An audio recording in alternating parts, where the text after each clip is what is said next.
Welcome to the Church360 Members Offerings Training Webinar. My name is Jordan Bogart, and I'll be your instructor here today. I'm a software support technician with Concordia Technology Solutions. I've been here for about 4 years, and you can see there's my contact information there, so if you need to get a hold of me with any questions you might have, you can see there's my email address, which is jordan.bogart@cph.org, or there's my phone number as well, 314-268-1338. I do want to tell you guys that all phones and microphones have been muted, so if you have any questions at all during the course of the webinar, just go ahead, enter them into that question window, and I'll answer those, or my supporting staff today, Rod Kiles, who is the manager of Concordia Technology Solutions support team, will be answering questions here with us today. So if you have any questions at all, just go ahead and put those in that window. And you can see there's Rod's information there. So if you have any questions for Rod, you can get a hold of him at rod.kiles@cph.org or at 314-268-1315. Both Rod and I have been at Concordia Technology Solutions for a pretty long time. I've been here for about coming up on 5 years now, and Rod's been here for over 15 years. So we've both been here for a considerable amount of time, and so we're both very knowledgeable. So if you have any questions, feel free to ask either one of us. Okay. So let's go ahead and dig in here to what we're going to be talking about today. So of course today we are talking about offerings in Church360 members. So I'm just going to go over just kind of a brief overview of our class here today. So it's going to start off with, of course, what we're doing right now, the overview, and then we're going to get into a discussion about a lot of the prerequisites for entering your offerings in 360 members. So you're going to be talking about, of course, you're going to be talking about various aspects of that, and so we'll get into that in just a few minutes. We'll have a brief five-minute intermission about midway through the discussion here today. So like I said, just be a brief 5-minute intermission. It's a good time to ask questions if you have any that you're kind of holding on to. It's a great time to ask questions. And again, myself or Rod will answer those for you then. And then we'll get back into our discussion. That's where we'll actually talk about entering offerings and also doing a few reports as well. So go ahead and get into that also. At the end of class, there will be a quiz. No pressure on this quiz. Nobody's going to come to you if you don't do well in the quiz and say, hey, you're in trouble. No pressure at all. This is just kind of to go over what we talked about today. And then finally, we are going to have time for more questions and answers at the end if you come across any other questions you guys might have. So that's kind of the breakdown of how the class is going to look like today. Now, as for what we're going to be talking about today, we're going to start, of course, with the login screen for 360 members. That's essential for everybody, just to make sure, hey, you can get in the software and you can you can start working on your offerings. Okay. Then, of course, like I said, there's prerequisites to entering offerings. So, of course, there's funds, which are reasons people give to your church. Oops, hold on a second there. Funds. Of course, there's envelopes. So those envelope numbers are just giving numbers for different people or couples. So very handy to have. Next up is pledges, which pledges are just a commitment to give a certain amount over a certain period of time to your church. So we'll go over that. Then we'll talk about building smart groups. And smart groups are really helpful because they're groupings based on criteria that we provide 360 members, and this will make it a little bit easier to go through and enter offerings later. So very handy to get those built before we start actually entering our offerings. Of course, then we'll actually talk about entering offerings. So we'll look at the offerings view and what we can see in there and what kind of information we can get out of the offerings view. And then, of course, we'll actually go into entering offering badges. Okay. A few other things. So there's a couple of reports we're going to cover here today. Probably the main one that you're going to use a lot is going to be your contribution statements. You'll need to generate these at the end of the year for your congregation. So it's very important to know how to do these. So we'll talk about contribution statements. And we'll also show you how to do a comparison between different offering information. So, offerings compared to pledges, comparing different funds to each other, good statistical information to have so you can kind of provide information to your church as it's needed. Finally, we'll also talk about integration with Vanco Giving. Vanco is the company we integrate with for e-giving. So we'll briefly talk about that as well. And then finally, we'll have our quiz and our question and answer session. So All that said, let's get started. Now I'm going to go ahead and turn off my webcam now. This is just going to give you more view of your screen. So I'm going to go ahead and turn that off. Okay, perfect. And let's get started here. All right, so first thing up here, I do want to point out I do actually have two tabs open. The second tab we're not going to get into until almost the very end, and that's just for our Vanco integration. That's going to be, we have to have that in a separate tab just because we have that kind of secured off. So just sort of an aside there. But anyway, we're here at our login screen. Now the site we're on here today is learn.360members.com. That is one of our demo sites. Your church website address is going to be unique to your church. If you're not sure what your church's website address is, give us a call and support. And like I said, one of us can certainly point that out to you here. Point out whatever your site is going to be to you here. So no worries on that. All right. So you'll see here at the login screen, it's going to show your church name. So that way you know you're in the right place. And then it's going to ask you to enter your username or email address. So when you get your login to 360 Members, by default, you'll be able to log with your email address. You can also establish a username if you would like. You can use either one at this part. Now, I've established a username, so I'm just going to put in my first name. That's my username. And then I'm going to and then I can put in my password. Let's say, though, you've forgotten your password. You just, things happen, you forget your password. And so if we click on Forgot Your Password link here, it's going to ask you to enter your email address to reset your password. Now, this is the email address that your login is under for 360 members. So if you forget this, just go ahead and put in your email address. So I can put in mine here, like jordan.bober@cph.org, and then click Continue. And what that would do then is that would send an email to my email address with a link to where I can reset my password. So this lets us kind of just, if we forget, we can always get back. Okay, and so I'll put in my username and then my password. Just a second. All right. Now there is this Remember Me box. This is really handy if you're using 360 Members on your own personal computer. If you're the only person who's going to be going to be using that computer, this is great because if you check this box, you won't have to worry about logging in again later. You just come to the site, it has you logged right in.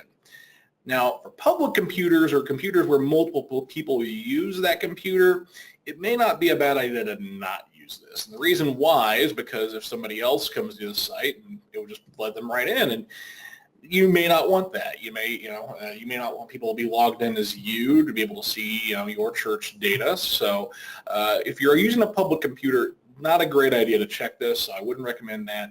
But on a personal computer, this is great. It will save you time. So I'm going to go ahead and just log in here now.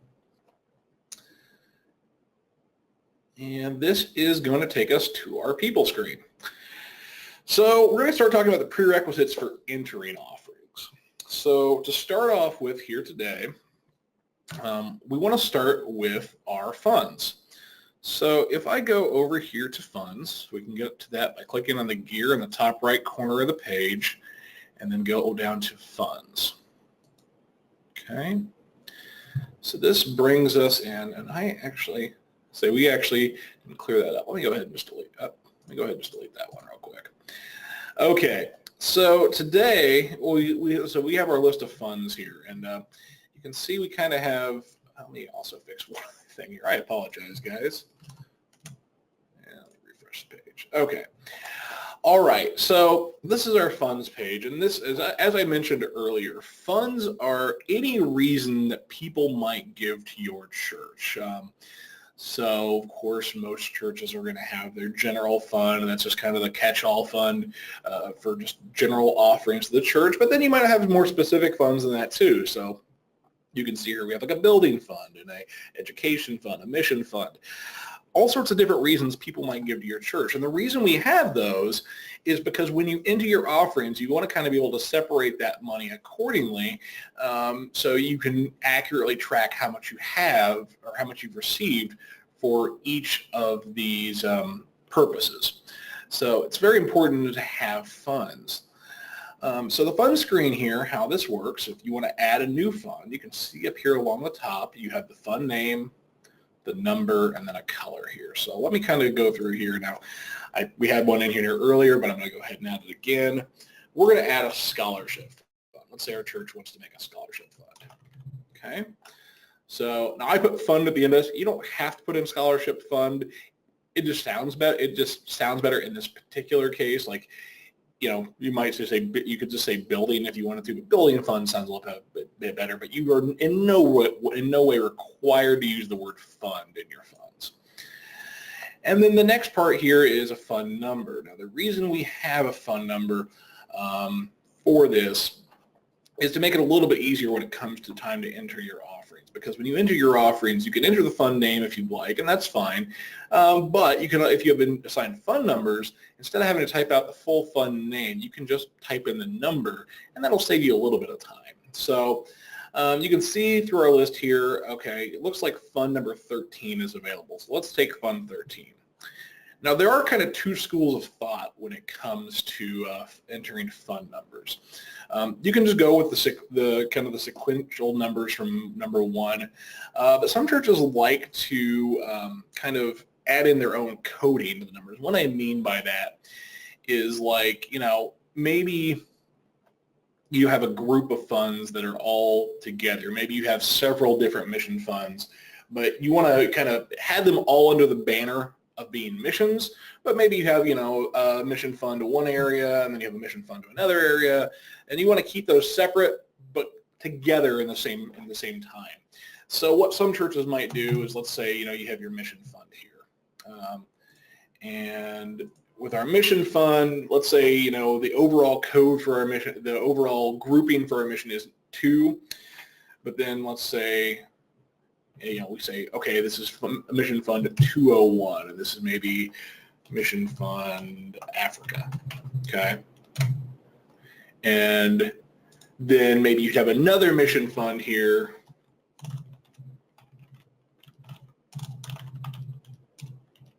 and then you say Asia, okay? And you can make this fund number, 202. And so basically, that's kind of an impromptu way to group funds together. Again, it's just kind of two different schools of thought for how you can use the different fund numbers. You don't have to do it this way. You can use the sequential numbers if you'd like, but it's just another way to think about your fund numbers. So let me go ahead and just shift that back here. Now I'm just going to change this back to generic mission fund here. Oops, and this is going to be fund number 2 again. So we'll go back here, scholarship fund. Okay, and this is fund number 13. Finally, there's a color here, and this is another way to kind of group your funds together. This is also the color the funds will appear as on your offering screen, like the actual fund names. So this is another way to group funds together. So you might give funds that kind of belong to the same grouping a similar color. So again, going back to our example of having multiple mission funds, maybe we make all our mission funds this purple color here. You can see, so you can pick that purple color. So it's kind of a dark purple there.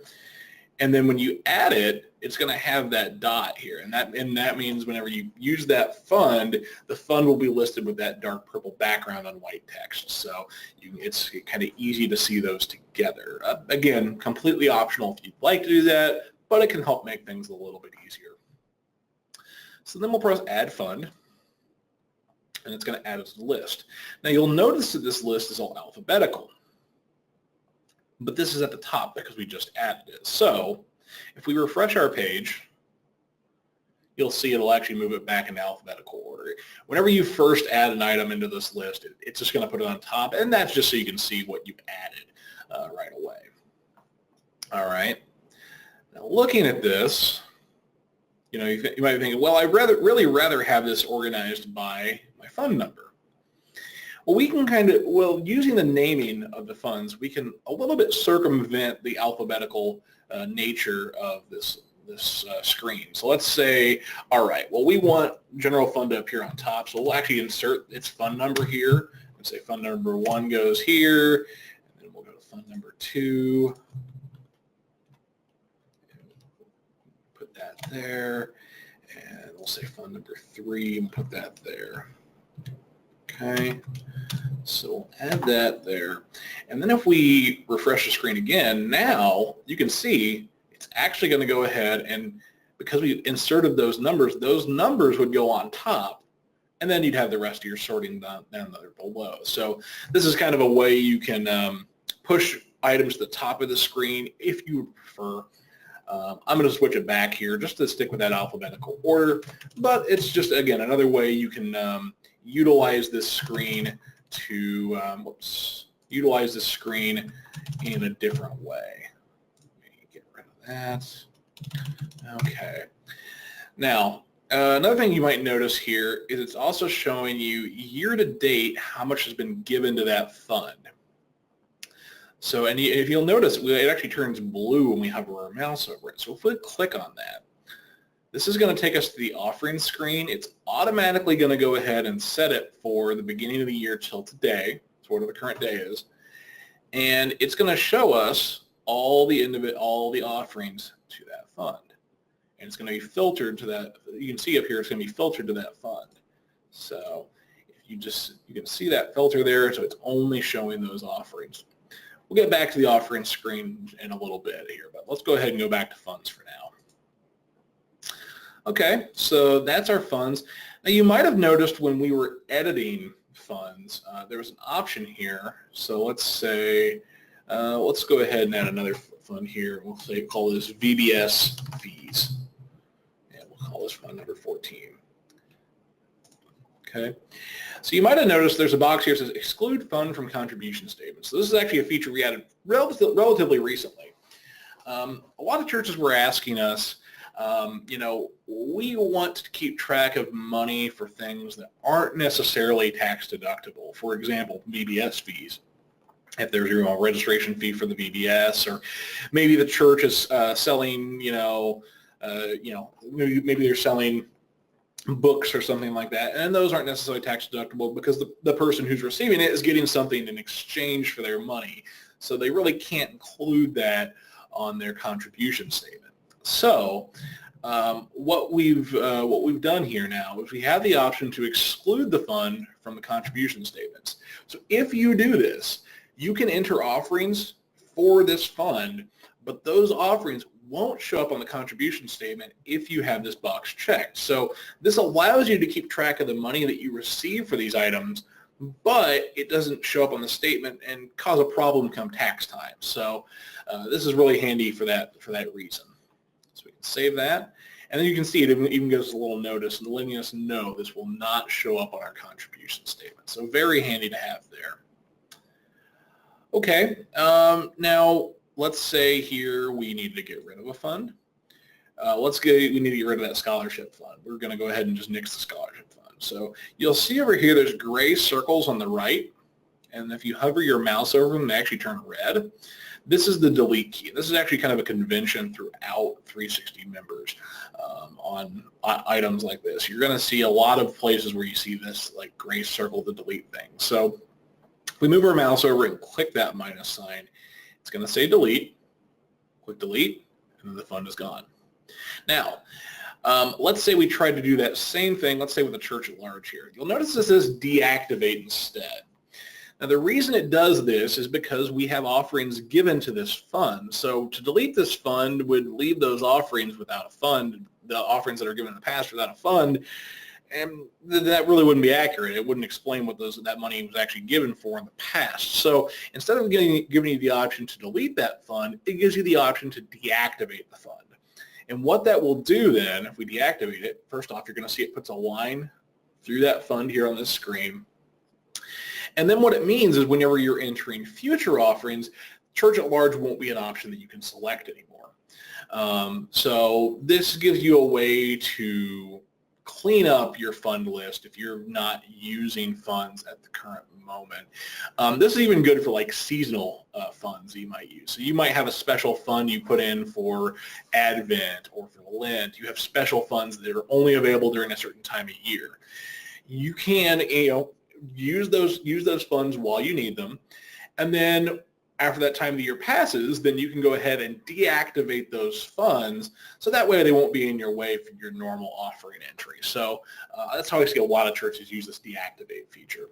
Whenever you're ready to reactivate a fund, if you can see that minus is actually turned to a plus sign now, and it turns blue whenever you hover our mouse over it. Click on that plus sign and click restore. That will bring the fund back, and you'll be able to use that fund for entering offerings again. All right. Just a few more items a few more things I want to show on this page here. If we click download, we do get the option to download this list out to Excel or a CSV file. And a CSV file it's another format you can download to Excel instead. So let's pick the Excel option here. And we'll pull up this list. So what this is going to do for us here is this is going to show us a listing of our funds here, and it's also going to show us which funds are active. So this is nice. This is a nice handy thing you can maybe you can generate and then hand to your offering entry person, and then they have this list here handy for them. So when they're entering offerings, they know, okay, if I'm looking for the building fund, that's number 4. I can press number 4. It'll pull up the offering for me. It'll pull up that fund for me when I'm entering my offerings. So it's something you can take here, print out, keep by your desk. Very handy to have. Okay. You also have the option just to print this out directly. Now this is going to give us a little bit different view.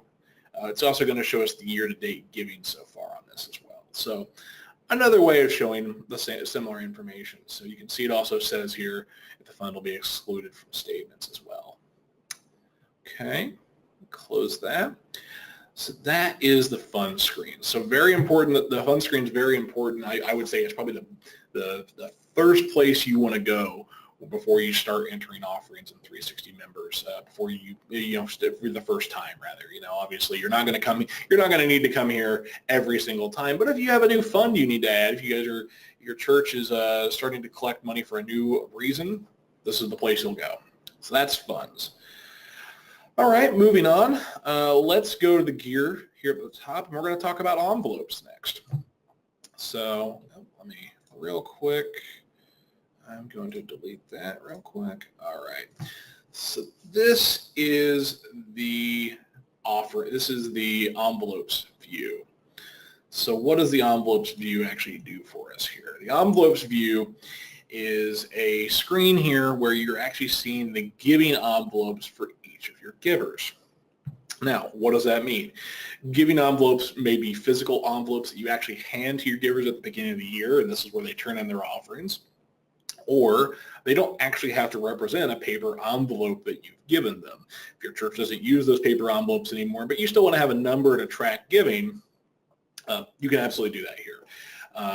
Now, you don't have to have an envelope on a person in order to track their giving inside of 360 members. So for Shepherd staff users, that's a little bit of a change. In Shepherd staff, you had to have that envelope number in order to track giving at all, but not so inside of 360 members. So let's take a look at the screen and see what we have here. So you'll see first off here on the left, you're going to see the name of the giver. And you'll notice next to some of our givers, there is a spouse listed here.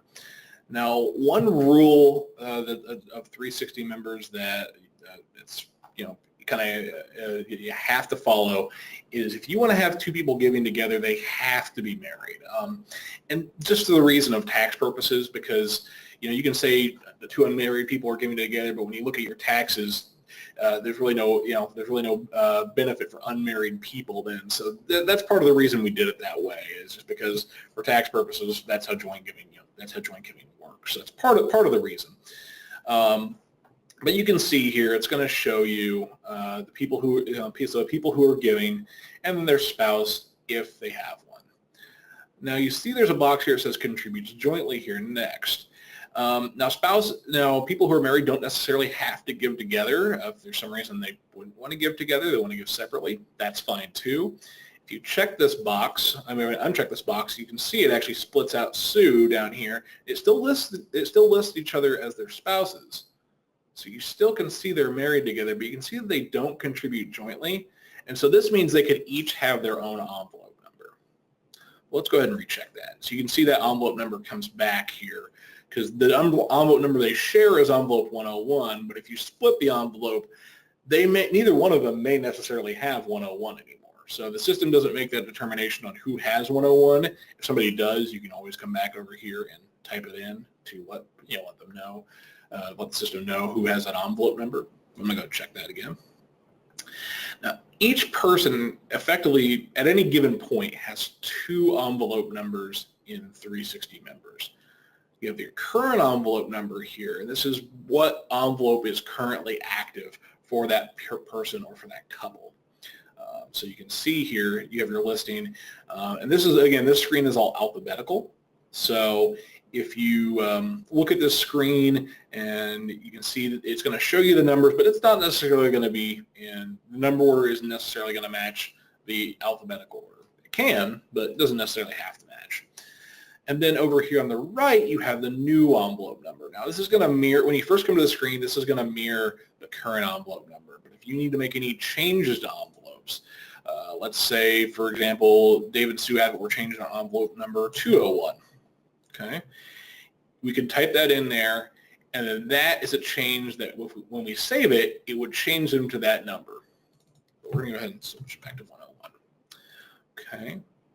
Finally, on the right here, there's a spot to say don't renumber. That's going to get into our renumbering utility we have here, which I'll get into in just a few minutes. But basically, if we want to lock somebody's number and have it not change, or if they don't have a number and we don't want them to have a number, we can check the box here to kind of lock it and say, we don't want these people to have an envelope, or we want people to keep this envelope number in spite of our renumbering. That's no problem. Just check this box here. Now, I want to go back up to the top here and just talk a few minutes here about what's going on up here. So you have, of course, you can type to filter people. So obviously this screen's showing a lot of people right now, so maybe it's kind of hard for you to find who you're looking for. But if I start typing in, let's say I'm looking for the Smith family. If I type in Smith, it's going to go through here and find anybody with Smith in their name. So that helps me narrow down who I'm looking for.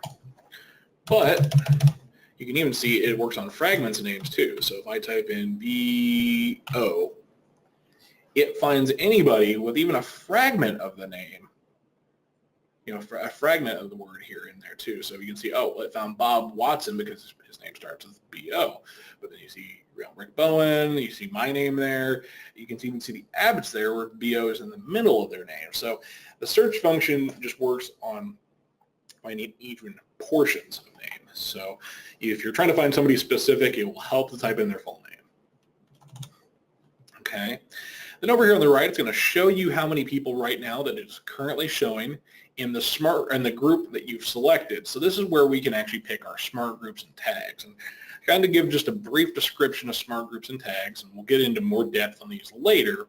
But there's kind of 3 different items in here. There's the predefined groups we have here in the system. Those are indicated by these 2 people here. So you can see the 2 options we have for that are everyone, which is everybody in your system, or just your members. So you can see if we pick members, that pairs the number down. Then you also have this icon here that looks like a light bulb.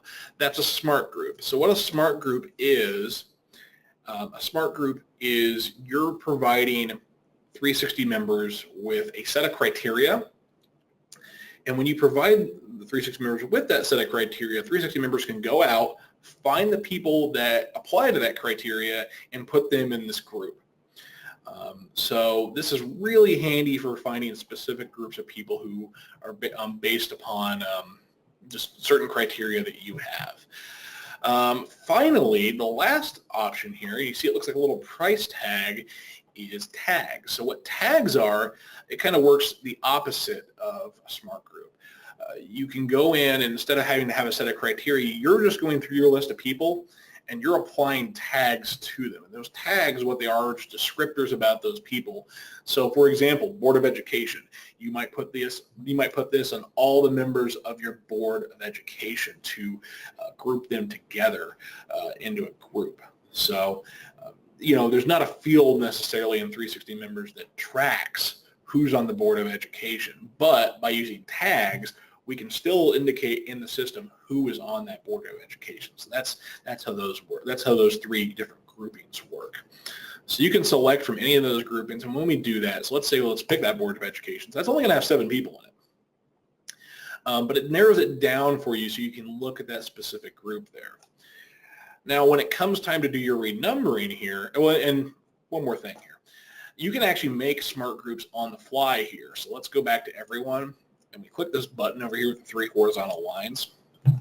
This is going to let us build a smart group on the fly. So, when it comes time to do our renumbering, we probably don't want to renumber even all of our members. So, because, maybe not all our members are really active givers, so we may not want to give everybody we may not want to give them all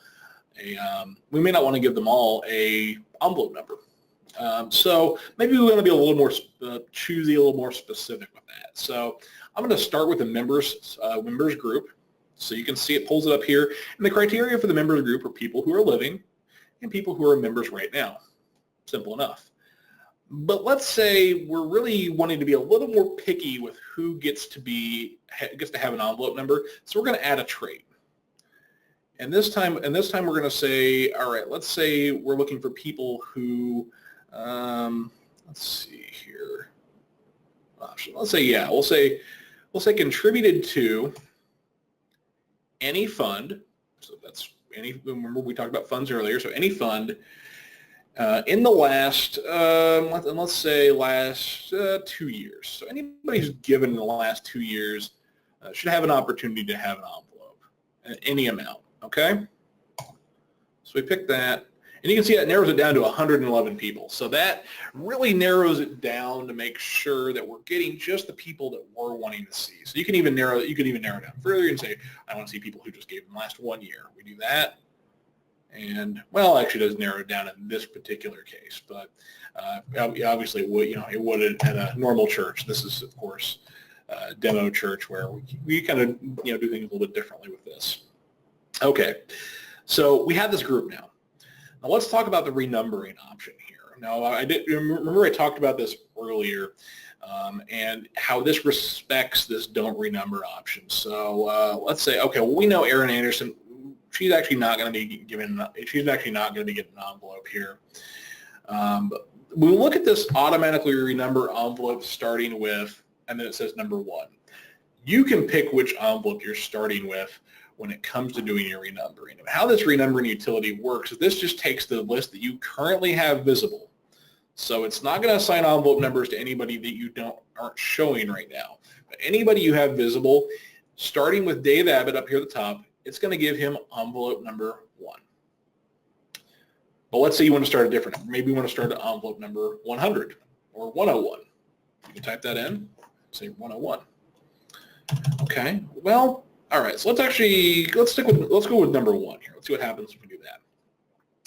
Okay. So we're going to automatically renumber envelope starting with number 1, and we're going to click renumber.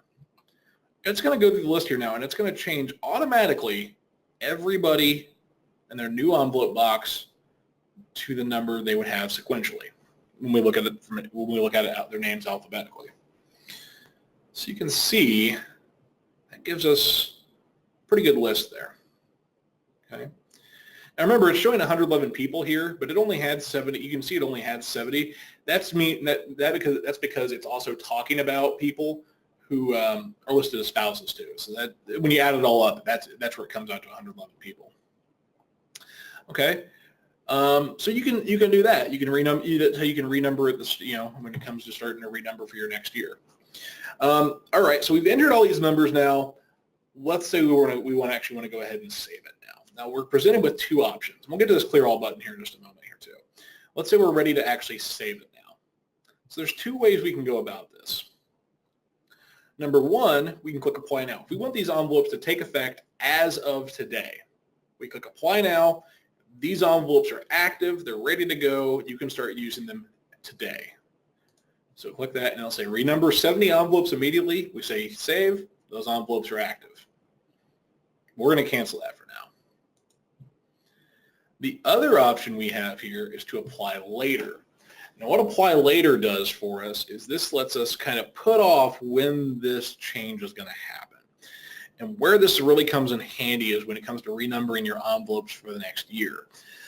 because churches oftentimes will want to go through, they'll want to clean up their listing and say, okay, well, these people aren't with us anymore, so their envelope is free, and we want to give their envelope to somebody else. That's where that renumbering utility comes into play. But these are going to be the envelopes we have for next year. So if we click Apply Later on that, click Save. So now that envelope change is scheduled for January 1st, 2019. So if we go back now, you can see it still shows us the numbers we have currently. So you can see it doesn't change anything today. But if we want to come back here now, click Edit, you can see this is what's going to happen on January 1st.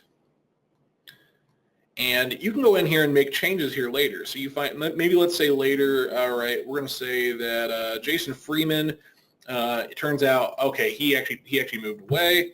Let's get rid of his envelope here, and let's do our, and then let's go ahead and mark him as, skip that, skip him for renumbering. We'll renumber again, and then we'll save. That updates the change that's going to happen on January 1st. And let's say, all right, we'll just say, okay, we're going to type in something wild here, 500. Okay, we didn't actually want to change that. We haven't saved yet, so we can click discard changes. It'll change it back, that number back again. You also have the option here just to rush this change to now. So let's say, whatever reason, we need to change envelopes right now. We can come into this Apply Later, click Apply Now, and it moves those changes to right now. Finally, if you guys decide that we did all this renumbering, but we actually changed our mind, we're not going to do the renumbering at the beginning of next year, we can just click Delete here, and this will actually get rid of the changes that we've made. So, and then those won't happen on January 1st at that point. So that's how that works. Okay. Now, I talked about renumbering alphabetically, but let's say you guys have your own custom order that you have in mind and you want to renumber manually instead. So where you would start with that, if you click this Clear All button, this wipes out everything from the new envelope window. Nothing's been saved yet, so no worries there. Nothing's been saved yet. But then you can go through the list here and you can type in what number you would like to use for each person. And you'll notice here, kind of in the light blue, you'll notice it's going to tell you the first available number that you have up. So this is just kind of an indicator of where you can go next with your envelope numbers. So just a way you can renumber manually if you would prefer. Okay, so I'm going to discard our changes, and you can see it comes right back. All right, so that is our envelopes. Now I do want to show you guys a few more things on envelopes. So you might notice there's not any print options here. To get to our print options for our envelopes, we actually at this point need to go to our Givers screen. I'm going to turn that off here. We're going to show just our members. And then we're going to go to People and then Givers here. This is the Givers view. So this is going to show us our envelope information here. And so we can get a little bit of information from this screen. So you can first off pick which columns you want to show. So let's say maybe we're just trying to get a simple envelope list. I'm going to take the address off here. I'm going to take the next envelope number off, and I'm going to get the type off. So we're just seeing just the envelope numbers. And you can see it puts couples together on this here too. So let's sort this by our envelope number. And then we can print this out. And this will give us a listing of all our envelopes here. Very handy. Okay. So we can get that. The other thing we can do from this screen is we can generate envelope box labels. So, if you guys use physical envelopes, you probably want labels to apply to those envelopes when you actually start handing those out, because obviously you're going to have a lot of boxes of envelopes and you need to identify which envelopes belong to who. So, no problem to do that. If we come to the Givers view here, we go to Download, and then we choose Mailing Labels. This is where we can generate those envelope box labels. Now, they're called mailing labels, but you can see here, by default, we don't actually include the address here from the Givers screen. So, now you can include that if you would like on these. You don't have to, but you can if you'd like. You can pick which Avery template you're using, so we include a few of the most popular Avery templates we offer here for labels. So 5160 is the most typical one I see. And then you have two options for printing envelope numbers. You can print whatever the next envelope number for people is going to be. You can print whatever their current number is, or you can choose not to print a label at all if you're just doing like a name badge. But in this case, if you don't want to show the envelope number and you just want to have their names on those labels. Let's go with the current numbers here. And then that gives you two options here. You can generate this to a Word document, and you can generate this to a PDF.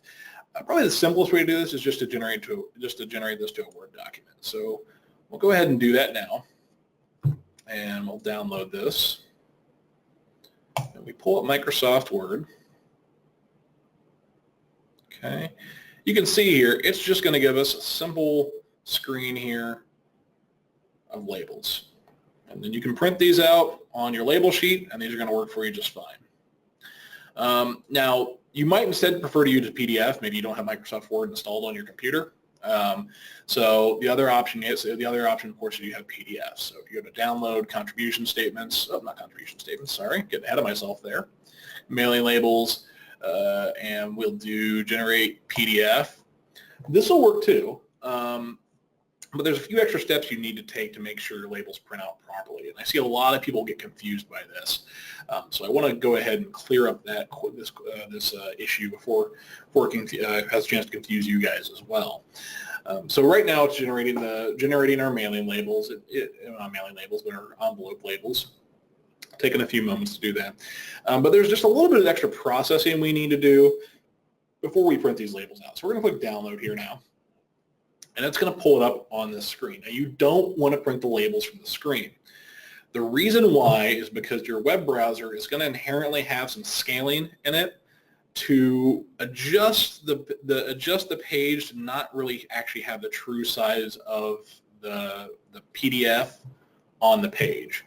And the problem with that then is your labels will start to the text in the labels will start to shift down and off your labels, and eventually you're going to have multiple people's names on one label. You'll have some blank labels. You'll have some labels with partial names on there. So you don't want to print directly from here. So what you want to do here is over on the right, you want to come up here at the top and click the download option. And this is actually going to give you the PDF where you can actually download it to your computer. So you come over here to your desktop. I'm just going to put it on the desktop so it's easy to find. We're going to save this. And then this is going to bring up our labels, our label sheet down here. I'm going to show it in our folder. I'm going to double click on this. And this is actually going to open up in Adobe Reader. Now, in Adobe Reader, what we want to do is we want to come to File and then Print. And then we want to choose the option here that says actual size. The reason we want to do that is because this is not going to apply any scaling at this point. It's going to print out exactly as it was generated, and that's going to mean the labels don't slide off the labels. So very good, very important to do it that way if you're going to do it via, you're going to generate these via PDF. Okay, I'm going to close that out, and that's going to conclude the envelopes portion of this. So let's go back to our view here. All right, one more thing. Actually, we're getting, well, let's go ahead and cover pledges here real quick, and then we'll go to our intermission here. So looking at the next part here, let's talk about pledges. All right. Now, in talking about pledges, I want to go ahead and go back to our PowerPoint for just a second because I do have some rules for pledges we need to know. So these are our pledge rules. Okay. Number one, pledges can be entered anytime regardless of date. So let's say you don't get your pledges in from your church until, February. It happens, but giving has been happening obviously since January. That's no trouble inside of 360 members. When you enter your pledges, the system automatically goes out, looks at the funds that people have given to, and automatically attaches those offerings to that pledge. So you don't need to worry about timing when it comes to entering your pledges. Number two, offering records entered into Church360 members are automatically attached to the active pledge for that time period. So that's just what I said. Active pledges are pledges that are going on right now. So if you have a pledge that's active from January 1st, 2018 to December 31st, 2018 for the general fund, any offerings given to the general fund will be attached to that pledge. Rule number three, 2 pledges can't be entered for the same contributor for the same giving fund within the same date range. So what that means is you can't have you can't have a pledge for the general fund. Let's say somebody says, okay, well, I pledge to give $100 a month to the general fund, but I also pledge to give another $1,500 at some point during the year. You can't do it that way. You have to have, you can have one pledge for the general fund for that person, but you can't have a separate pledge at the same time because the system doesn't know which offerings to attach to which pledge at that point. So the system doesn't allow that to happen. Okay. Next up, new pledges should be entered each year. And this is a mistake I see people make sometimes. They'll take the pledge for the current year, and instead of building a whole new pledge for it, they'll just edit the existing pledge to go for the next year. But the problem with that is then you no longer have a pledge for the current year or for the previous year if you're editing a previous year's pledge. And then that obviously it gives you inaccurate records at that point. So you don't want to, at this point, every time, for every new year, you'll want to go ahead and enter brand new pledges for each year. Okay, so those are our 4 pledge rules. Very important to keep those in mind if you're going to use pledges at your church. Okay, let's go back to our 360 members here. So this is the pledge screen. Looking on top, so let's go through adding a pledge and what that looks like. So first things first, you need to pick who's giving the pledge. So let's go with, let's say I'm entering a pledge. We'll enter one for me. Okay. So let's say I'm the person who's giving the pledge, and I'm pledging to give. This is the amount I'm pledging to give, and these 2 boxes go hand in hand here. So let's say I'm pledging to give every month $100, and we're going to say that starts on January 1st, and that goes through December 31st, and I'm pledging to give this $100 to the general fund. We click Add Pledge now, it's going to tell us here, okay, Jordan Bogart is pledging to give $100 every month from January 1st, 2018 to December 31st, 2018 to the general fund, and this is how much he's given to date, which is nothing. So you can see here, it helps you keep track of that giving. So going through the options here, you see, let's look at the different time periods we offer. You can do weekly pledges, so somebody's going to give you every week, every other week, twice a month, so let's say maybe somebody gives on the 1st and the 15th. So we have that. Every month, so every month, of course, is a monthly pledge. Every year, so that's pledging to give an amount, once a year, every year, and then total amount. Now, how every year and total amount differ is because we do have both options. Every year, you're going to use that in the case of multi-year pledges. So if you have a pledge that runs across multiple years, maybe say you're running a capital campaign that runs across 5 years, you can put that in for every year and say, okay, a person's pledging to give $5,000 yearly. You can put that in, and that goes across multiple years. A total amount just says, here's the time period I'm giving in. I don't have a set interval that I'm going to give this money in, but by the end, I'm pledging to give X amount. So I'm pledging to give $5,000 by the end of the year, but I don't know when you're going to get it during the year, but you're going to get it by the end of the year. That's how a total amount would work. Okay. Now, it's showing here active or all pledges. So by default, this screen shows the active pledges. These are the pledges that are going on right now.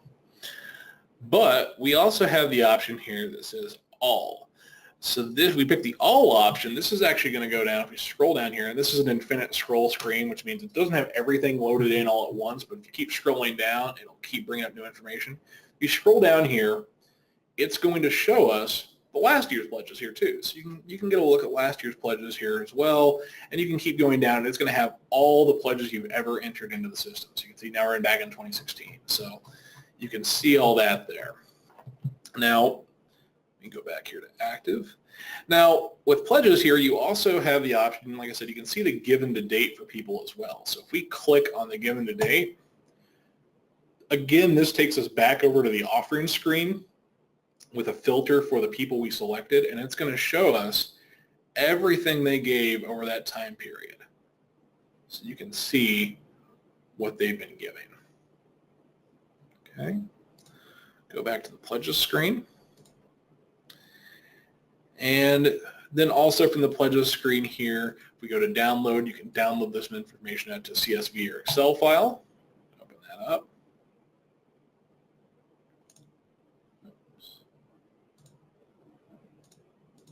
Oops, hold on here just a second.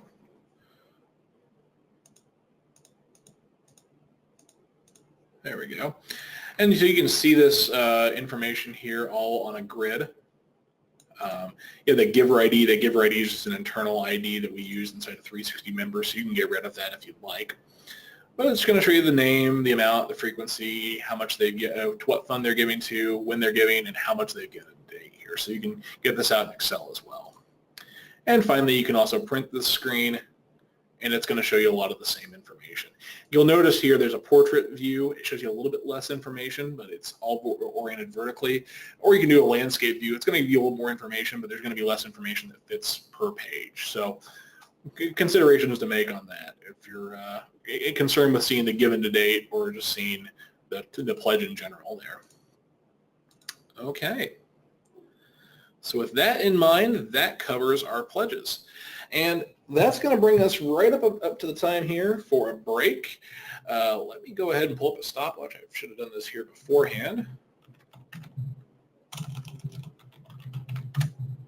And it's going to go, oops, not a stopwatch, but a countdown timer. And I'm going to go ahead and bring this up, not that one up. Well, we'll just use this one here. Maximize this. And so in 5 minutes, we'll be back. We're going to go to a brief intermission. So I'm going to turn this on here now. And I'll see you back in 5 minutes.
Okay, welcome back everybody.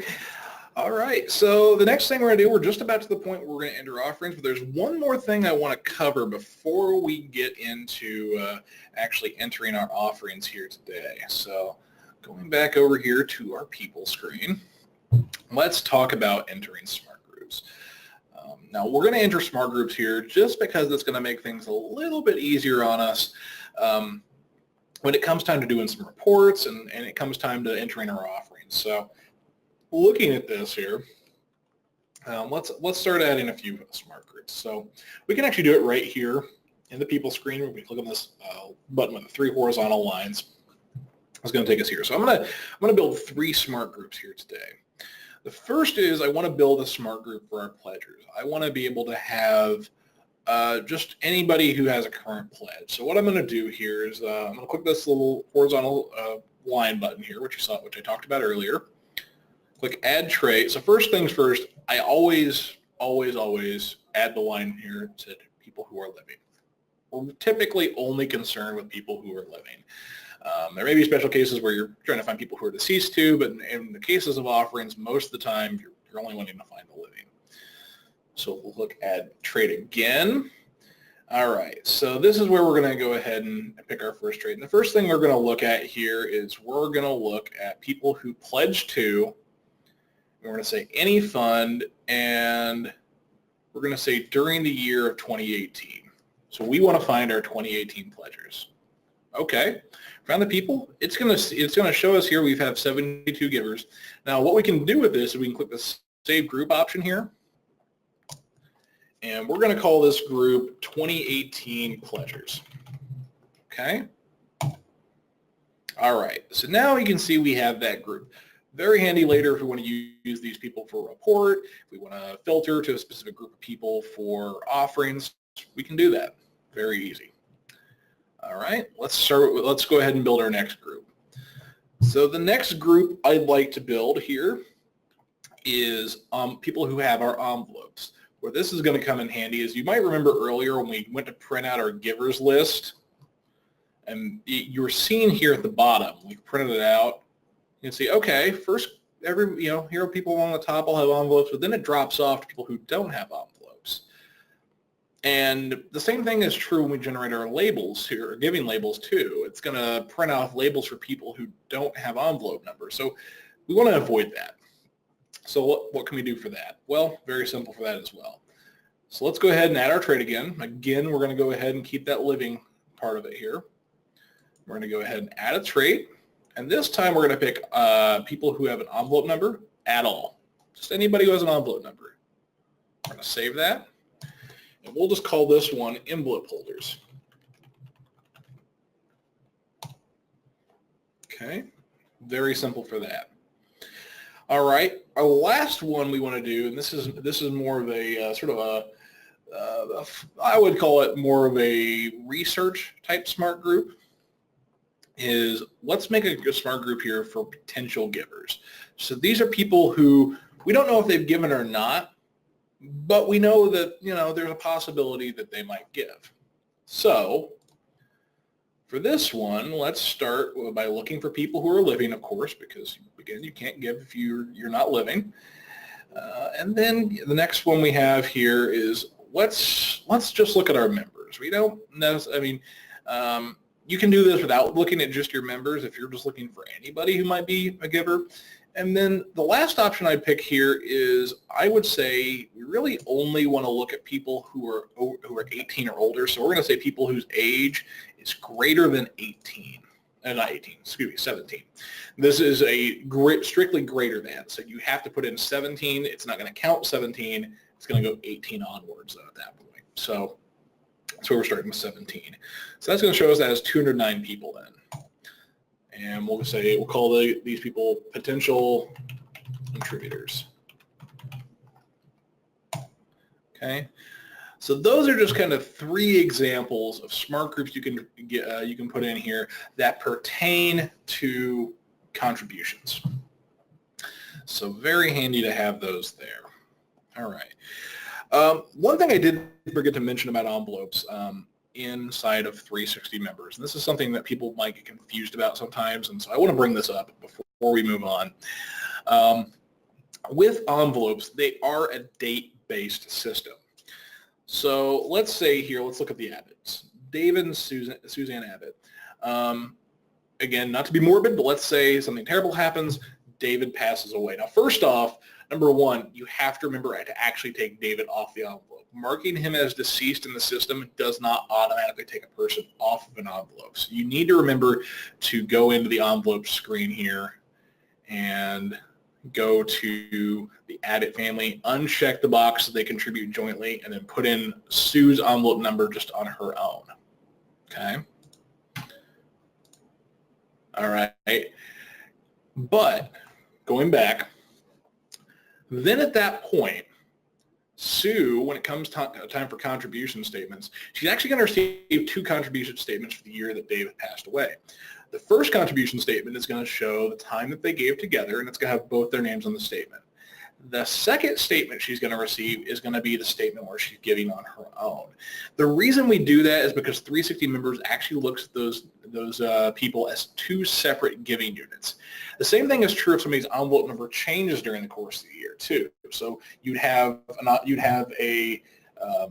basically a statement for when they had the one number and then a statement for when they had another number. It looks at those as separate giving units. That's even true if somebody goes from not having an envelope number to having an envelope number. So that's why that does that. And a lot of people will sometimes get confused about that. It's like, why am I getting 2 statements for the same person? That's why, is because there's been some sort of change in their envelope through the course of the year, and so 360 members looks at that as a separate giving unit, so it needs a separate statement. So I just wanted to bring that up before we go on here. Okay. All right, let's go ahead and look at the offering screen. So this is kind of the meat of where you're going to be doing a lot of work for your offering. This is going to be kind of where you're doing your day-to-day. So looking at this here, first off, this is our offering screen. So when we look at our offering screen, you can see what date range of offerings we're looking at first off. So you can see that up here in the top left corner. Now, if you would like to change that, simply click on the date and fill in the date range you want to look at. So let's say we want to look at the first quarter of this year. So we're going to say January 1st, 2018 to March 31st, 2018. We're just going to look at the first quarter of the year. So you can see it's going to put the offerings here now that happened most recently within that date range up here on top. You can see those there, March 25th. Scrolling down the list, and you can see there's a separate batch. There's the 18th, the 11th, so you can see how that works. Now, another way you can select dates is using the slider down here. This slider, you can click in the middle of it, and you can just move it this way, and it's going to show you on each end what date it's landing on, so you can kind of use it that way. You can also shrink and expand the range here, too. So let's say we want to look at a smaller date range. We can do it that way, or if we want to go ahead and expand it out, we can do that. And you can expand or shrink this on either side. Okay. But it's a little less precise, but if you're just trying to get more of a general idea, the slider is a quick way to do that. So I'm going to go back to our date range that we picked here. Okay. So that's going to show us our range here. The next thing we're going to see here is the actual information for the giving. So of course you have the date they gave on, what event they gave on, if their giving was associated with an event, who gave it, and their envelope number, if they have one, what fund they gave to, the amount they gave, how they gave the offering, a check number, if applicable. If they gave by check, you can put in check number, and then the total amount of their giving. And the reason it duplicates this, we'll get into when we enter offerings, but there is a reason for that it shows the amount over here and the total over here. There's a reason for that. Okay. And I guess let's go ahead now and get into actually entering offerings, because I think a lot of the rest of this page will make more sense once we actually entered some offerings. So let's start by doing that. So up here, of course, you can see the new batch button. Let's click the new batch button. All right. So if we click on the new batch, we can see here it's going to bring up today's date. Let's go ahead and say let's enter offerings for this last Sunday. So we have an event here called Worship and Communion. And if you want, you can attach the offerings to this event. All that does for you here in the offering screen, it's just going to show, okay, this giving took place at this event. It's just a simple additional piece of information. So we'll go ahead and do that here for that. So we click Add. This takes us to the offering badge entry screen. Now, with this, you'll see the date that you selected up here at on the top. You'll see the total offering entered so far, and you'll see the event that we're associating these offerings with. Now, if we click Edit, we can change the date and we can change the event here. So when we look at that, that's where we can change those. Now, a word on the events. An event has to be, you have to indicate on the event if you're taking offering for that event for it to show up here. Now, for more details on that, we kind of covered that in our attendance and events training yesterday. So, like I said, we'll have that up. Recording that up on our resource center site. You can see that later if you would like to look at that. So I don't believe that's up quite yet, but we'll have those up here soon on the resource center. Okay, close that out. Okay, so let's talk about actually entering our offerings now. Now the nice part about this is you do have to start by clicking here, but the nice part about this is after you've clicked here, you don't have to take your hands off the keyboard at this point to enter your offerings. So let's start off by entering some offerings for Dave and Sue Abbott. So we could type in their name. We could type in Dave and Sue Abbott, and then you press Tab, and then that would then at that point select them. But because remember here now that we assigned them an envelope number, we can just type in 101 here instead, and it's going to find that. Okay, so we'll select that and press Tab on our keyboard, and then it's going to take us to the payment type. Now, how the payment type works is there's 4 different ways you can give your offering here inside of 360 members. Number 1 is cash. They just gave you cash. Simple enough. Now, if you press 2 on your keyboard, they'll say this was a check. Now, if you select the check option, the check field will light up, and you can enter a check number. Option number 3 is an electronic payment. Now, I did mention Vanco offerings at the beginning of this section here, and we'll still get into that. But any offerings that come in from Vanco will automatically be entered as an electronic offering, but electronic offerings can also come from other sources too. If, let's say, you have another e-giving service that you might use, and it doesn't integrate directly with 360 members, but you still want to enter it as an electronic payment, you can do it there. Or if your church has like a card reader to enter offerings to, you can do that as well. The 4th type, and it's kind of unique, is gift in kind.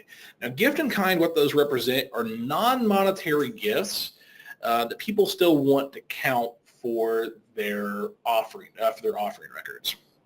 Now, typically, you can enter an amount here. It's not typical that the church, though, would enter an amount for a gift in kind, because how those works for tax purposes is the person gives you the item, and then they declare the value when it comes time to do their taxes. So you can enter the item that they give. You can enter whatever they give, enter the item, and just that'll appear on their statement then. So you can enter the amount of $0, and then they can decide what they want that to be. So it's not typical a church would enter the offering the amount, but if you want to do that, you can. Let's say it's something more definite, like somebody buys pizza for the youth group and they have a receipt. Okay, it was for $50.10. You can put that amount in, and then we know that's definite. But let's say somebody donates a couch to your church. Well, we don't know what that couch is worth now, so just go ahead and enter it for no amount, and then it's up to whoever gave it to declare that on their taxes for whatever value they decide. So that's how gift in kind work. But let's go ahead and circle back here. We're going to say that Dave and Sue Abbott gave us money on a check. So we can put in the check number. So we'll say it's check number 1234. Tab again. We can pick our fund now. And again, this is where the fund numbers come in handy. So let's say they gave to the general fund. Tab again. We can put in the amount they gave. So we'll say they gave us $75. And then if you like, you can enter a memo. So we'll say test here. And then press enter, and they've entered the offering. Now, you remember the color of the fund I was talking about here earlier? You can see the general fund has the color that we indicated on the fund screen. So something to consider there. Okay, let's go ahead and enter another offering here. So this time around, let's take 102, Sally Baxter. This time she gave by cash. So we'll say, well, no, yeah, we'll say she gave by cash. So she's not going to have a check number. And she gave to the general fund, and she gave $20 to the general fund.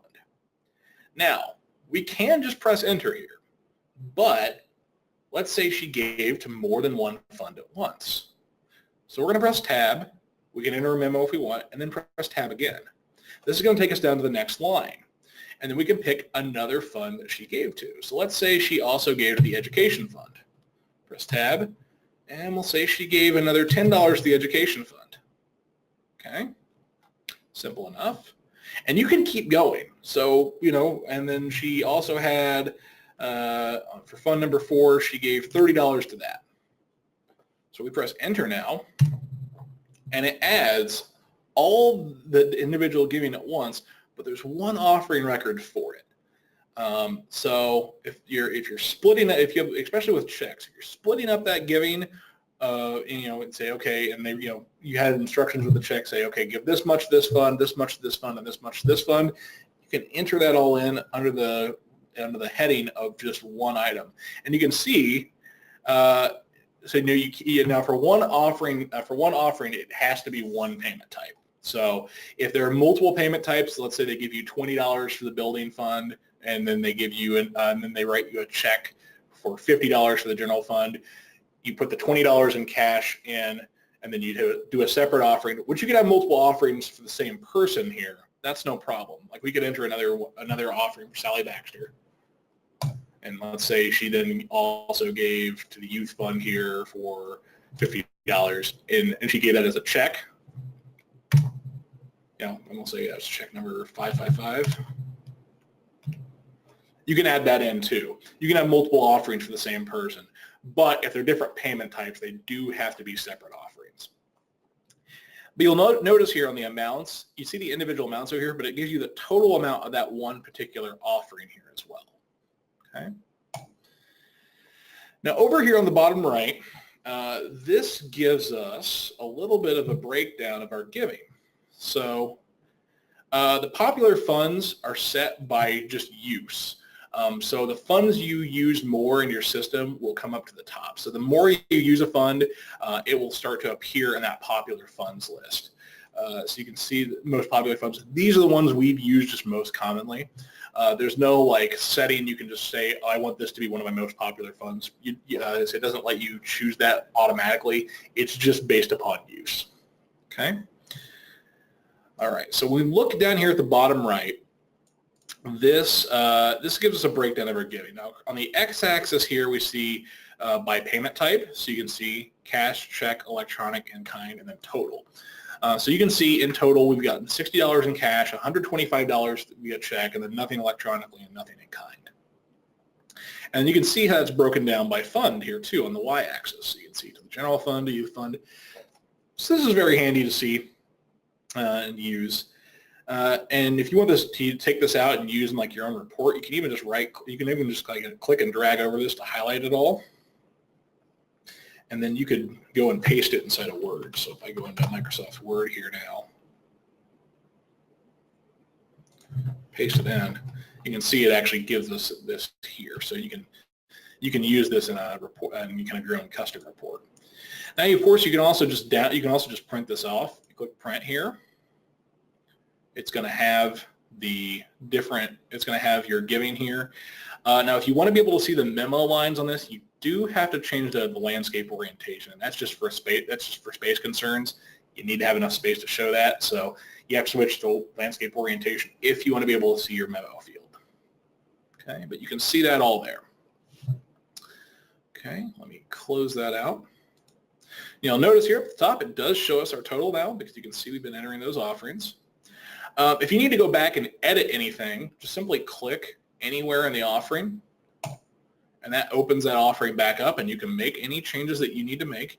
So that the person who gave it, how they gave it, what funds they gave to, how much they gave, anything about it, add a memo, you can save it, and then I'll make the change for you. And then you also have the option to download this out to Excel here as well. So you can do that, and it's going to bring up this information in Excel for you as well if you would need to see that. So let me bring that up. You can see that's all there. Okay. Now, if you want to completely just get rid of the batch you're working on, you can click the delete this batch down here at the bottom. It'll get rid of the batch. All right, let's go back up. Let's go back to offerings here now. Now, I'm going to go ahead and go to today. Go to September here for this. We're just going to look at the month of September. Okay. So, a question I get a lot is, how do I get back into a batch to make any changes? So, when we look at our batch screen, first, of course, you have to be within the date range that your batch is on, so you can set that up here. And then if you hover your mouse over a section of offerings, you notice it kind of gets that peach coloring around it. That means that that's a batch. And if you want to get back into a batch, you simply just move your mouse down and then click on, where I always like to tell people to click is just on the date of the offering itself. So like, let's say we want to get back into that September 16th batch. If we click on this, this will take us back into our offering batch. Okay.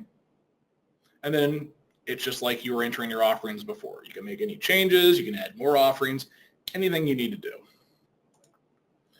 Okay. Now you can also filter these screens too, and there's a few different ways you can filter this offering screen here as well. So if you want to filter by a particular person, just click on their name, and it's only going to show you the offerings that that person gave. Okay. You can do the same thing for funds. So if you click on General Fund, it's going to filter to just show offerings to the general fund then at that point. And you can do the same thing with payment types. So I want to see maybe only the checks. So you can see there's all the checks over that time period. Okay. This screen also, you can filter by smart groups, very handy as well. And there's also different views here you have here as well. So you can do summary, you can look at summaries by fund. What that's going to show us, instead of showing all the individual offerings and what people have given, you can see just by fund what all has been given. So you can see the average gift over this time period to each fund, how much was given in total, how much was pledged for that time period. So basically when you look at the pledges, it's talking about how much people have promised over this time period. And then you can see how far ahead or behind you are on the pledges for that fund right here, and then what percentage of your goal you've met for that. Now, instead of that, we can say summaries by giver, and this is going to show us, instead of each individual offering for people, it's just going to show us the total of how much they've given over that time period here as well. And the filters here persist between these views. So if you would filter this just for the building fund and then go to summaries by giver, you're only going to see the people who have given to the building fund on this list. Okay. So let's get rid of that there. So that's that screen. Now, of course, you can download this out to a CSV or Excel. Just for time concerns, I'm not going to show that, but it's pretty simple there. And then there's also a print option here as well, where you can print out your view here. Now, this doesn't have that breakdown of giving because obviously this is looking across multiple batches. So it doesn't have that breakdown of giving by payment type and fund in there. Okay. But you can also get a printout for the summaries by fund and summaries by giver as well. Now you'll notice in summaries by giver, there's also a columns here. You can choose which columns you want to show on this as well, because you might not need to see like the address column, for example, or the envelope numbers or the type of giver they are. You can get rid of, you can add to or get rid of the information that you need on this screen. Okay. Now the compare button we'll get into when we get into the comparison reports. This just takes us to a trends view that we'll get into when we talk about reports. Okay, which actually we're getting ready to do right now. But before we get to the trends reports, let's go ahead and go back to the people screen and talk about contribution statements, because I feel like this is probably one of the more common reports you'll be running when it comes to doing your offerings. So you can access this actually from the giver's view, but also from the individuals and households view as well. Let's go to individuals to do this though. Now this is the people view is the only view you can get these contribution statements from. A lot of people get confused and they'll go to offerings and say, well, how do I get a statement from here? You can't get the statements from the offering view. You need to go to the people view to get that statement. So how do we get the statements? If we go to people and then choose download and then choose contribution statements, this is going to bring up our contribution statement window. Now how this works is, first off, it's going to generate statements for everybody in this group who has given any offerings during the time period that we indicate. So if you want to do it for a smaller group, you could select another group here. Maybe want to run statements just for our members. We can filter it down to that.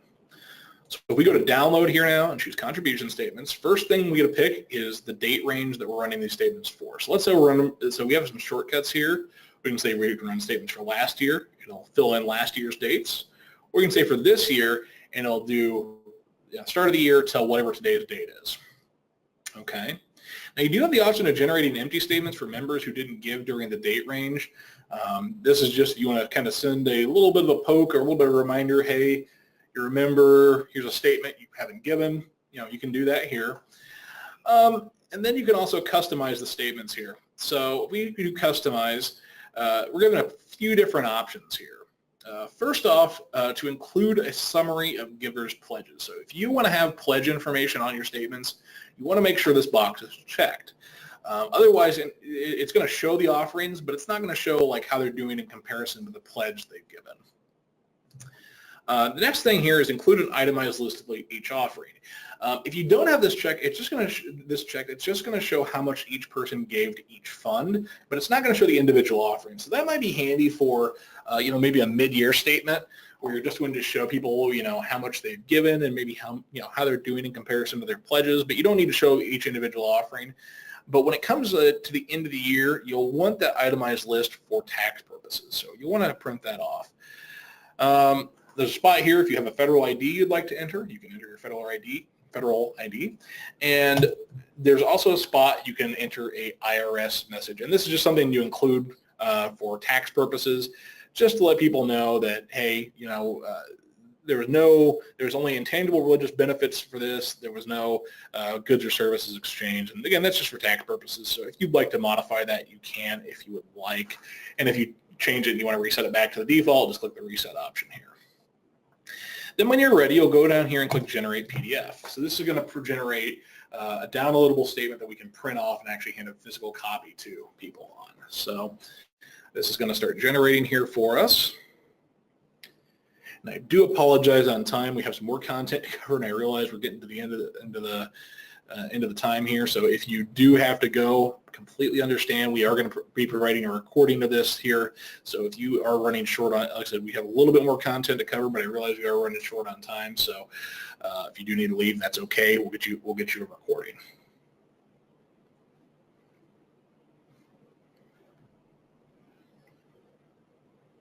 So this is taking just a little bit of time, and sometimes these statements can take a little bit of time to run just because there is a lot of data that's compiling for this here.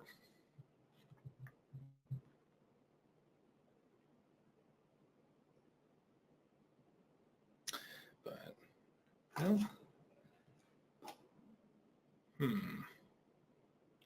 there it is.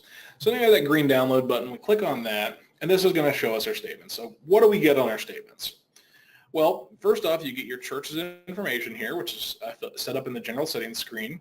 You'll have the date we ran the statement on, how many pages the statement consists of, and the person's envelope number for this particular statement. Remember, if they have multiple envelope numbers through the course of the year, that person is going to get more than one statement. It'll have the people people on that envelope, or people the offerings belong to, and their address. And you can see this is actually set up so you can fold it up, and you could kind of fold this up and use it in a windowed envelope. Okay. Then you can see here, it's going to show you the date range of the offerings, the total amount they gave, and then you can see here, it's going to show each fund listed alphabetically, where it's going to show the total amount they gave, and then the dates they gave each individual offering, along with the memo if they have one. Anywhere they have a pledge here, you'll see the pledge information, so it'll remind them of kind of what their terms were with their pledge. So, okay, so this couple here is giving $315 every week between this time period here. You can see how much so you can see the date range there, how much they've pledged.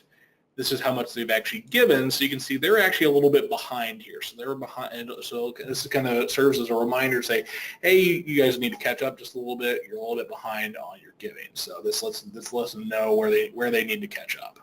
Okay. And you can see the statement. And then at the bottom of the statement, you see that IRS message we talked about before. So with this, then, when you're ready to print, you can just look at the print option up here. Do be aware that this is going to be all your statements when you run this. So this is going to show you there's 104 statements here. So that may be something you want to look out for if you're going to be printing off a lot of statements. Make sure your printer's ready for that. All right, now you might have also noticed here in the contribution statements, we do have the option to email these statements as well. If we click this review and email option here, after we prepare our statements, what's going to happen is it's going to bring up this screen, and it's going to show all the email addresses on all the people who gave, and you can pick which email addresses you want to send the statement to. So what that's going to do then is it is going to send them a message with a PDF. It's going to send them an email with the PDF with their statement attached, so you can send it over email instead. So just another way you can get your statements out. So if you want to save on paper and people are okay with receiving their statements by email, you can do that here. Okay. All right, so that's contribution statements. The next thing I want to show you guys is trend reports, and this is going to let us compare different things. So if we go to reports here, and we click new, we're going to add a new trend report. Okay. Now I'm going to go ahead and get rid of the trends that are currently here. These are saved from last time we worked with trends here. Yeah, we worked on these yesterday for attendance. So there's a little bit, these are very flexible here. I'm going to go ahead and get rid of these. So I'm going to add a trend here. So what a trend is just simply looking at information over time. So in this case, let's look at offerings to, let's say, our general fund for everyone. So we click add, and this is going to give us a trend line over time of our giving. So you can kind of see how our giving over the months rises and falls. But if we move down here, and you can kind of progress this timeline here too. So if you click on the paddle here on the right, you can move it forward in time. And you can also go back here as well. Now you can also change the scale of what you're looking at here right now. You can see right now I'm seeing a monthly trend. Let's say I want to see a little bit, drill down just a little bit more. I click forward, it's going to show us less months at a time, so the changes will appear a little bit bigger. Okay. Moving even further inward, it shows us less months. And then if you go all the way in, it's actually going to show you a week-by-week breakdown here. Okay. So you can see that there. Okay. Now, so you can do that. So you can see a bar graph, or you can see a line graph, or if you prefer, you can see a bar graph here too, and you can get the individual bars for each week. And if you hover your mouse over them, it's going to show you the total offerings for that week. All right, let's add another trend. So if we click the new button here, we're going to add another trend, this time on pledges. And let's say to the general fund, we want to compare like figures. And we're going to say add. So then what that's going to show us is it's going to show us, here's what everybody's pledged for this time, but here's what everybody's actually gave. So you can see how far ahead or behind you are on your pledges at any given point. So this can be very helpful to kind of see how you guys are doing on your pledges over time. And remember, you can see this as a bar graph or as a line graph here too. So you can see the pledges usually stay pretty steady, which makes sense. And then you can see how, kind of what the gap is between those points. Now, of course, you can download this out to Excel. That's going to give you this data here. It's not going to give you the graph. But if you print this out, you can actually get a printout of this information here as well. And if you do the landscape view, it's going to be able to show just a little bit more data. Now you can also compare years. And this is going to actually show you, okay, here's what the giving was, here's how we were doing in 2018 at this time compared to how we're doing in 2017 at this time. And then it compares the pledges too. So you can actually compare multiple years. In fact, you can compare up to 4 years at a time. So this comes in really handy for kind of long-term projections when we compare multiple years. So that is the comparison reports. Okay. All right. So that's going to bring us to the end of our training here. Let's go ahead and open it up to our quiz. So going down here to our quiz, I'm going to go ahead and open it up. So our first question for our quiz here today, if we click on the polls here, and I'm going to go ahead and put up our first question. So our first question today, giving funds are used to track why and how much was given to the church. Okay? So true or false, giving funds are used to track why and how much was given to the church. I'm going to put that question up here. So you're going to see that pop up. Go ahead and select your answer. Is that true or false? Giving funds are used to track why and how much was given to the church. So I'm going to give everybody just a few moments here to vote. Go ahead and just vote your answer here. So you can see people voting. Give you guys just a few more seconds here. Okay, about 5 more seconds. All right. Go ahead and close the question now. All right. So giving funds are used to track why and how much was given to the church. True or false? That answer is going to be true. Inside of Church360 members, you'll use giving funds to track the reasons and why church members contributed to your church. You can even assign fund numbers to contribution funds to speed up offering entry. So yeah, it looks like most of us got that right. Very good, guys. Funds are just simply used to track why people are giving to your church and how much people are giving to your church. So you can see that on that fund screen. We'll look at that year-to-date giving. Okay, next question. True or false? Offerings can be recorded for people without an envelope number. True or false? Offerings can be recorded for people with or without an envelope number. Oh, without an envelope number. Not with or without, but without an envelope number. So true or false on that? I'm going to give everybody some time to vote on that here. Looks like a lot of us has already answered. I'm going to give you guys just another few seconds. Okay. Yeah, it looks like a vast majority of us have voted here now, so I'm going to go ahead and close the question. I'll let you know the answer on this one was unanimous from everybody. Offerings can be recorded for people without an envelope number. That answer is true. So good job, guys. As long as the person is entered into Church360 members, offerings can be recorded for that person. Having an envelope number is not a requirement to enter offerings in the system. Okay, next up. Once a batch has been posted, there is no way to edit the batch or reprint the batch report. Okay? So once a batch has been posted, there is no way to edit the batch or reprint the batch report. So I'm going to go ahead and launch that. So true or false? Once a batch has been posted, there is no way to edit the batch or reprint the batch report. Give everybody just a few more seconds here to answer.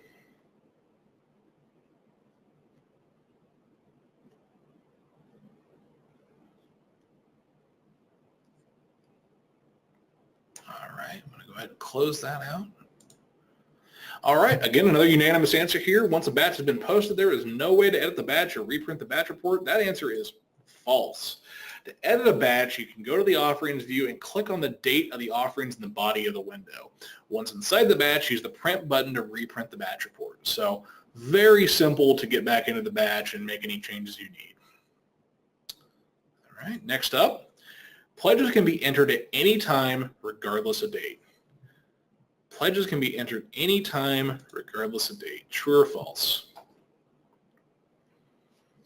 Okay, and I'll give you a hint on this one, guys. Think back to the pledge rules we covered. So pledges can be entered at any time, regardless of date.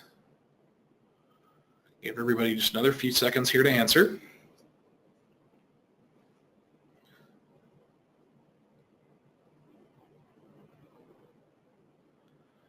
All right. Okay, I'm going to go ahead and close the poll here. So pledges can be entered at any time regardless of date. Looking here, that's true. Good. So that is true. Looks like most of us got that right. Good job, guys. Users can enter next year's pledges now, and it allows a pledge to be added once a pledge drive has started. So you can, I didn't even mention that you can kind of enter pledges in advance, but you can certainly do that. You can enter pledges in advance of when you would need them. You can enter pledges after you would need them too. So either way, it doesn't really matter when you enter the pledges. They'll be entered into the system and they will apply to your offerings accordingly. Next up, contribution statements can only be generated from the people view. Contribution statements can only be generated from the people view. True or false? Okay. This is our last question here, guys. So, looks like most of us are voting here now. What our answer is. Okay. All right, looks like most of us have answered. I'm going to go ahead and close the question. Okay, so contribution statements can only be generated from the people view. And the answer to that is true. To generate or email contribution statements, you'll need to click on people, select a smart group or tag if desired, click downloads, and then click contribution statements. And then you can set up your contribution statements from there. Okay, and good job, guys. Looks like the most of us got that right. Good job. Okay, well, that's the last of our questions. So now I'm going to open up the floor to you guys. Do you guys have any questions here today that, on the content we covered today? Any questions you might have been thinking of during today's session that maybe I didn't cover that you were looking for? Now's the time to ask those questions, and myself or Rod will answer those questions. I'll go ahead and just open the floor for a few minutes, and just go ahead and ask your questions. Okay, so I do have one more thing I want to show you everyone here today, and that's the Vanco integration. So if we go over here to the top right corner of the page, if you just click on the gear icon up here at the top of the page and click Vanco integration, this is going to take us to our Vanco integration page. And so there's a few things we need to set up in order to get this to work. So the first thing we can see here on the left side is the start date. The start date, what that is that's when we want 360 members to start getting offerings from your Vanco account. So we need to pick a date that it's going to start pulling those offerings from. So this can be really any date that people have started giving offerings from. So the thing you need to look out for, if you've been manually entering your Vanco offerings into 360 members, you don't want to pick a date that you've already entered those offerings for. So just something to be careful about when you're starting this up. So you'll pick your date here. In the next spot, you'll see client ID, then user ID, then password. This is all information that you're going to get from Vanco themselves. You will need to get in touch with Vanco, especially for this user ID here. This is actually the web services user ID, and this is something you probably don't have already because it's something you have to request specially from Vanco if you want to do the integration with 360 members. So you'll need to get in touch with Vanco to get this information. But once you do, if you just check this box and say active, this will make that connection between 360 members and Vanco, and then you can press the add button. Now when you press the add button, that will add that integration, and you can actually add more than one integration. And why this could come in handy, as some churches actually do have multiple Vanco accounts, because you have the website giving, but then you might also have text message giving, and actually Vanco views those as two separate accounts, so you have two separate sets of information you need to pull for that. So you can add a second Vanco integration because you'll see another line pop up here after you add the first one. Okay, so once you've added that in, then what you can do is you can come down here and you'll see that there's synced givers and synced funds. Now we already have this set up here on our trial site here, but normally when you start this up, you're going to see 0, and as it starts pulling people in, and it doesn't do it right there live on screen, you'll have to refresh your page as it starts pulling information in. You'll see the number of synced givers and funds you have. So what that is, synced givers, we'll start with that. So we have to, once the system has pulled the offerings over to 360 members, the first time we get an offering for a person from their Vanco account, we have to match it up with a person inside of 360 members. So if we look at the left side here, this is the information that comes from 360 members. And we can see that, not 360 members, I apologize, from Vanco. So you can see that on the left, okay? And then what we have to do is we just have to say, okay, this matches up with what person inside of 360 members. So you can see Lou Fernandez over here. If we click this option, this button here, we can pick, let's go ahead and pull that up, and we can see, okay, we found Louis and Pamela Fernandez. So we can select Louis and Pamela Fernandez and click link, and then that will link them together like you see down here. Okay. I'm not actually going to do that just because this is a trial site, and so we want to maintain this, but how it is right now, but that's what you would see. Now, what you can also do here, let's say you actually accidentally linked it up to the wrong person. If you go down here on the right, you can see there's these gray circles here that turn red when you move your mouse over them. If you click one of those gray circles, you'll get two options here. The first option, the first option here from the left, when I move left, is unlink. That will remove the connection between the two, the record from Vanco and the record you picked inside of 360 members, and it'll let you pick somebody else in case you picked the wrong person. The other option in here is to ignore. Now what that will do is that will maintain the connection, but it will ignore any offerings that are coming in, so it won't sync those offerings. There's a variety of reasons you might do that, but this is why this is another option you have for sort of hiding. I don't want to say hiding, but not including offerings for whatever reason you might need to do that.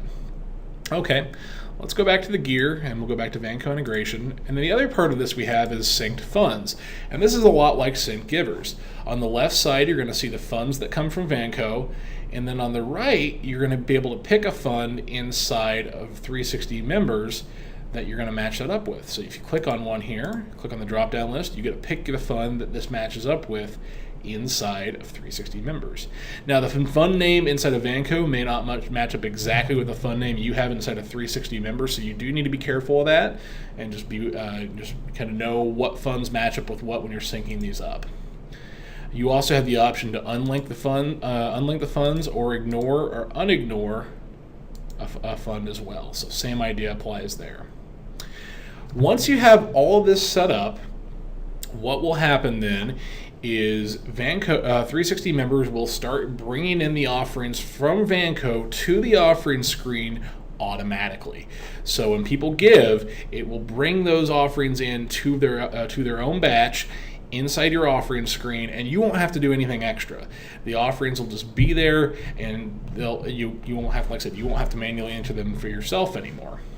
You can see whenever there's any new givers or funds you need to sync up. If you click this little bell icon up here when it has a blue dot on it, it'll tell you have 8 unmatched funds and you have 5 unmatched givers. So you can click these match icons to come over to these screens and match those up. So you'll need to keep an eye out for that. But other than that, once you have Vanco set up, it's very much all automatic. So this is very useful for you guys. And like I said, I really hope if you do have Vanco, you take advantage of this. All right, I'm going to go ahead, and of course, still free, if you're typing a question, no worries. I'm going to just go ahead and advance here. And I want to thank everybody for attending today's Church360 members webinar. I really enjoyed teaching you guys, and so I hope you guys enjoyed it as well, and I hope you guys learned a lot. If you do have any other questions that we didn't cover today, that you think of later, or just don't, maybe they're a little more in depth and you want to talk to somebody directly, just give us a call at the support line here. That number is 1-800-346-6120, or you can also email us at support@cts.cph.org. I answer it. Like I said, you may be talking to me on there, you may be talking to one of our other techs. We're all extremely knowledgeable, and we can certainly help you out with whatever questions you guys might have. So, again, I really want to thank everybody for showing up here today. And if you have any questions, just get a hold of us there. All right. Everyone have a great day, everyone. Take care.